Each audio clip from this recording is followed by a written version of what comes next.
प्रेरणास्पद कथा YouTube channel पर मैं धनंजय जैन आप सभी का हार्दिक अभिवादन करता हूँ। दोस्तों, एक 8 साल का लड़का गर्वित गर्मियों की छुट्टी में अपने दादाजी के पास नया सर में आया। घूमे फिरे।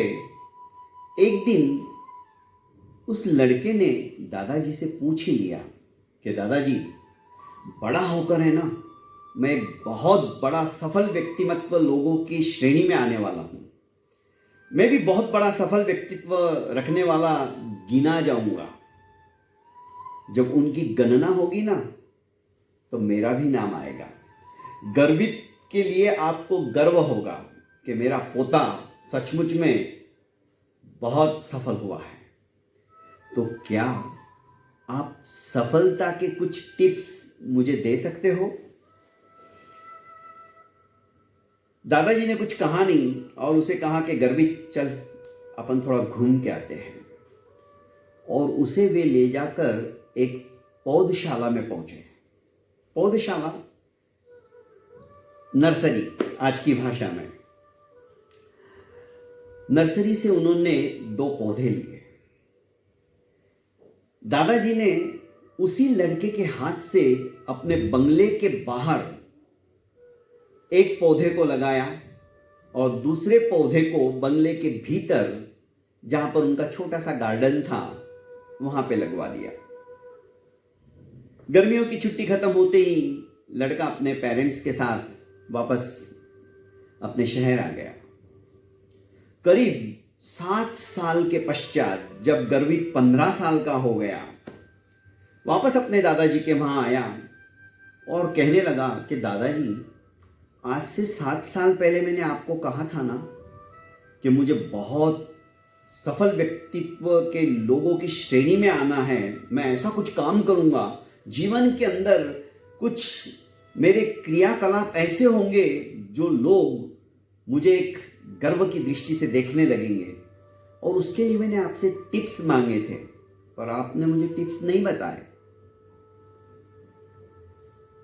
गर्वित को दादाजी अपने ही बंगले के भीतर जो पौधा लगाया था, उस पौधे के पास लेके गए, जो कि अब बहुत बड़ा वृक्ष जैसा बन चुका था। गर्वित, तुम्हें याद है ये पौधा तुमने ही लगाया था? याद करो, 7 साल पहले जब तुमने यही सवाल मुझसे पूछा था, तब मैं तुम्हें लेके गया था। हम वहां से 2 पौधे लेकर आए थे और उस समय मैंने तुमसे एक सवाल पूछा था। याद करो कि इन दोनों में कौन ज्यादा पुष्पित एवं पल्लवित होगा? तो तुमने कहा था बंगले के भीतर वाला पौधा, क्योंकि वो ज्यादा सुरक्षित है, उसको बाहर के जानवरों से भी खतरा नहीं है, बाहर के बच्चों से भी खतरा नहीं तो आते जाते बच्चे तोड़ते रहते हैं। हवा, तूफान, बारिश, इन सब से जो बंगले के भीतर है वो सुरक्षित है, उसे खतरा नहीं है। तो वो ज्यादा पुष्पित एवं पल्लवित होगा, क्योंकि उसकी देखरेख भी अच्छी होगी। और बाहर का पौधा वो ज्यादा समय तक टिक नहीं पाएगा। ये तुम्हारे विचार थे। तो मैंने सही कहा था ना दादाजी?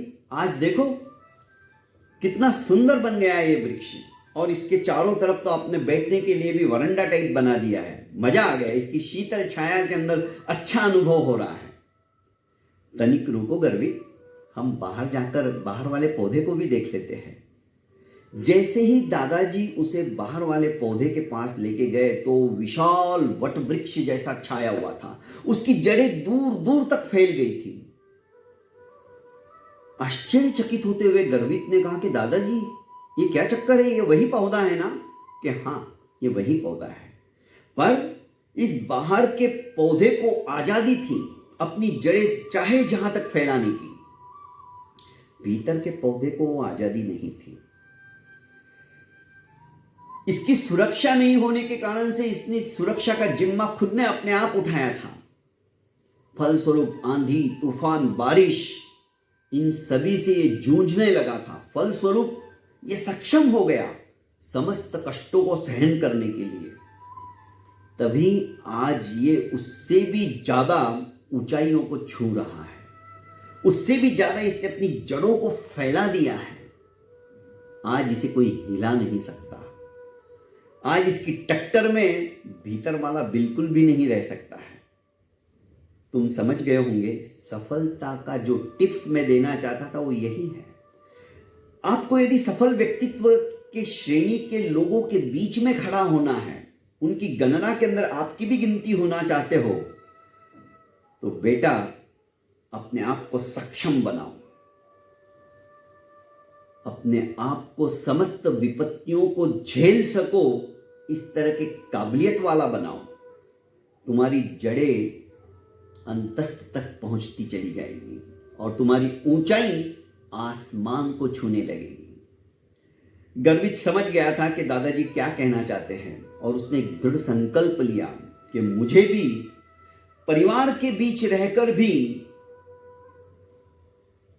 बहुत कुछ करने की काबिलियत आने के लिए मेरे को खुद के माइंड को सेट करना होगा, मेरे लक्ष्य को निर्धारित करना होगा। जो रिश्तेदार, तू इंजीनियर बन जा, तू डॉक्टर बन जा, तू फलाना बन जा, मुझे जिसमें रुचि है उस काम के अंदर मुझे अग्रसर होना है। दुनिया की कोई ताकत नहीं है फिर मुझे सफल बनाने में रोक सके। संकल्प की दृढ़ता जब आ जाती है व्यक्ति के अंदर और अपने लक्ष्य को, अपने टारगेट को पूरा करने के लिए आदमी जी जान से लग जाता है, सफलता भी उसके चरणों का चुंबन करने के लिए आतुरित रहती है। बहुत बहुत धन्यवाद दोस्तों।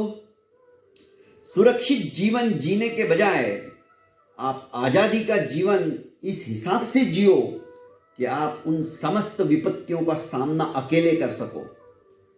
आप मजबूत होते चले जाओगे और घर परिवार के माहौल के अंदर ही रहकर आप सोचो कि मैं अभ्युन्नति पालूं, आज की तारीख में ये असंभव है। जितना आप बाहर निकलोगे, बाहर का एक्सपीरियंस आपको महसूस होगा, उतने ही ज़्यादा आप मजबूत होते चले जाओगे। जितनी ज़्यादा ठोकरें खाओगे, उतना ज़्यादा संभल कर आगे बढ़ने की आप कोशिश करोगे। बहुत बहुत धन्यवाद दोस्तों। प्रेरणास्पद कहानियाँ जो छोटी छोटी प्रतिदिन आपको सुनने को मिल रही है, यदि ये चैनल आपको अच्छा लगता है तो आप ज़रूर इसे लाइक कीजिए, सब्सक्राइब कीजिए और ज़्यादा से ज़्यादा फॉरवर्ड कीजिए। प्रणाम।